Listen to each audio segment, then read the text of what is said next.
Kā jūs redzat? Ceļa locītavām. Un šobrīd... Kājuši spirāles loku, zaudējuši apmēram 500 000.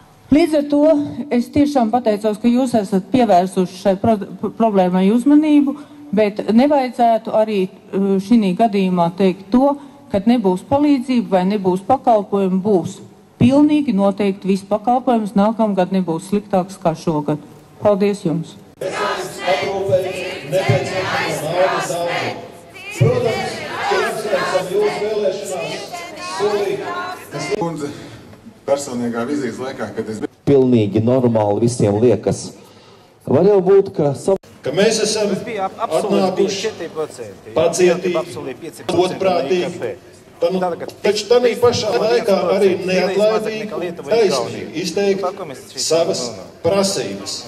Ja mēs nesakārtosim to, lai tā nauda tiešām nonāk ārstniecības programmās, tur, kur viņi ir vajadzīgi kompensējumās zālēs, bet tā kā šobrīd izrādījās, ka dažkārt stāv bankās uz kaut kādiem 2%, tas mums visiem kopā ir jāizdara. Bet šobrīd es jums tiešām varu teikt to, ka Saeimas durvis ir atvērtas un tā mūsu kopīgais mērķis ir pirmkārtām domāt, lai mēs paši lemtu, lai mēs to naudu sadalītu pēc prioritātēm. Un to, ka cilvēks, vesels cilvēks, izglītots cilvēks ir mūsu prioritāte, to es jums varu apliecināt. Saimā jūs tiksiet sadzirdēt, ka mēs par to domāsim, bet es nedošu populistisku solījumu, ka mēs mainīsim šā gada budžetu un ka tas procents tur tiks palielināts.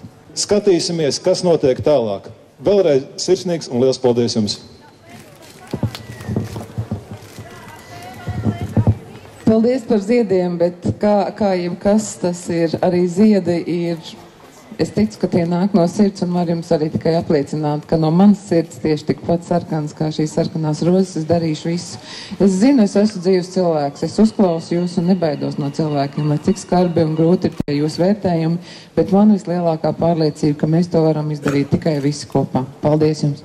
Un tās sēras, kas var izkūpēt gaisā, lai viņas arī šodien izkūp.